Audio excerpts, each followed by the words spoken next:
Hey guys, this is Subhashish Mishra, your test coach. Today we are going to discuss a very important interview question: how to avoid or reduce production issues, or you can say what are the different approach you will take to avoid or reduce production issues. Most of the senior QA folks face this kind of questions in the interview. So thought of sharing with you guys. For the junior folks, if you don't face this in your interview, still understanding these concepts will help you a lot in your day-to-day software testing job. Okay, so let's understand how you can reduce production issues.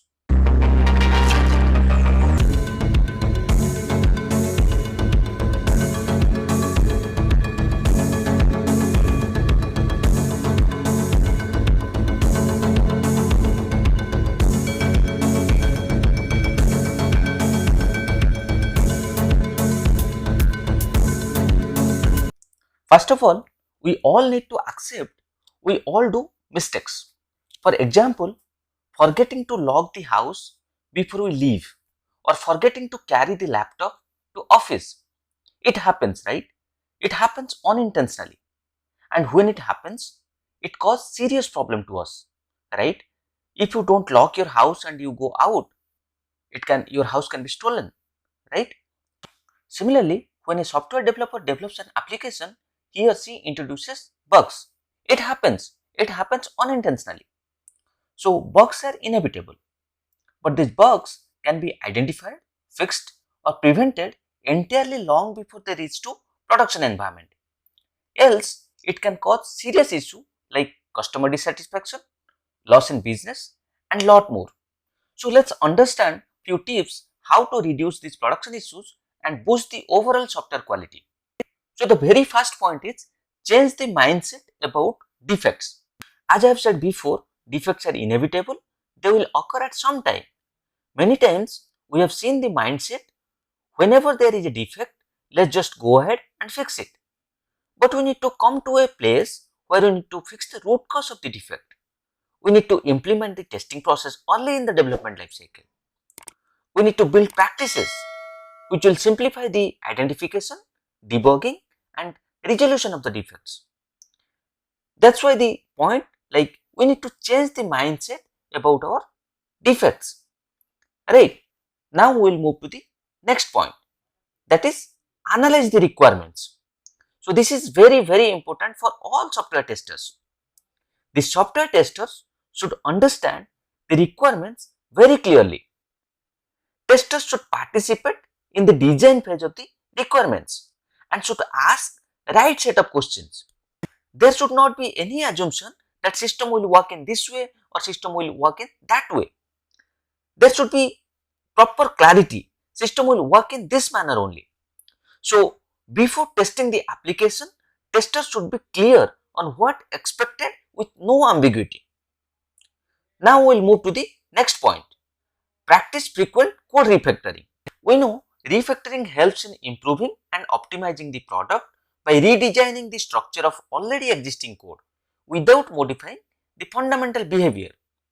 So when a team do frequent code refactoring, they can do a self or peer review of the code, which will help in identifying potential problems and existing defects well before they reach to production environment.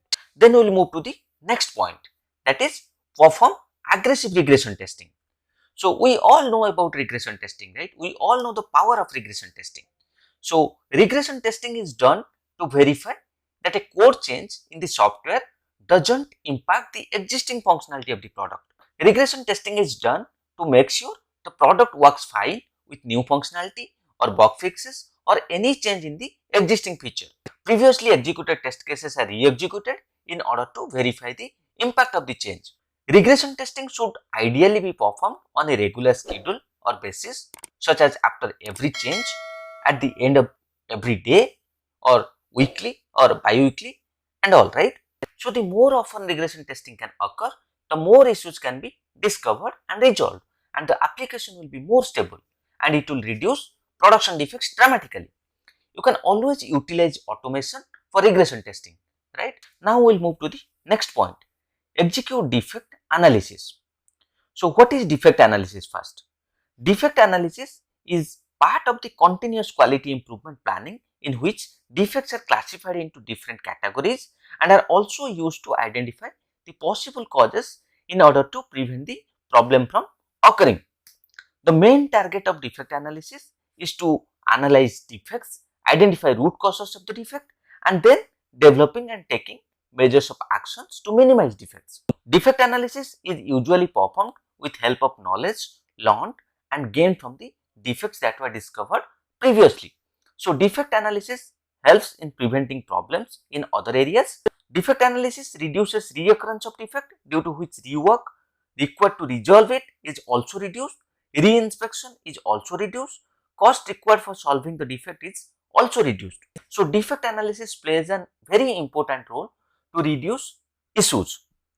We will move to the next point. This is very important. Consider continuous changes. So, we should build a process for continuous integration, continuous delivery and continuous deployment. So, what is continuous integration? Continuous integration is a software development method where members of the team can integrate their work at least once in a day. In this method, every integration is checked by an automated build to search the error. In continuous integration, after a code commit, the software is built and tested immediately. If the test is passed, build is tested for deployment. If the deployment is a success, the code is pushed to the production. So, this commit, build, test and deploy is a continuous process. So, we named it as continuous integration or continuous deployment. Continuous delivery is a software engineering method in which a team develops software products in a short cycle. It ensures that software can be easily released at any time. The main aim of continuous delivery is to build, test and release software with good speed and frequency. Continuous deployment is also a process in which product functionalities are delivered using automatic deployment. It helps tester to validate whether the code base changes are correct and stable or not. So, all these practices can dramatically improve your software quality and it will reduce the issues. Now, we will see the 7th point, integrate error monitoring software. So, you can integrate your application with some error monitoring tools. With that, you can monitor errors, performance and deployments of your application.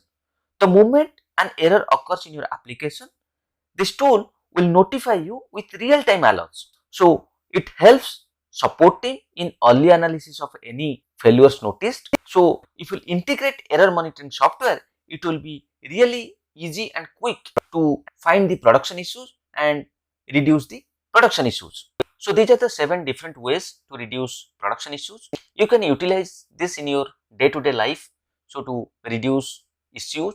Also, if you face this in your interview, you can explain all these 7 different ways to reduce production issues. Hope this video is helpful for you. Thank you. If you have any questions, please let me know in the comment section. I'll try to explain it. Please like, share and subscribe to my channel.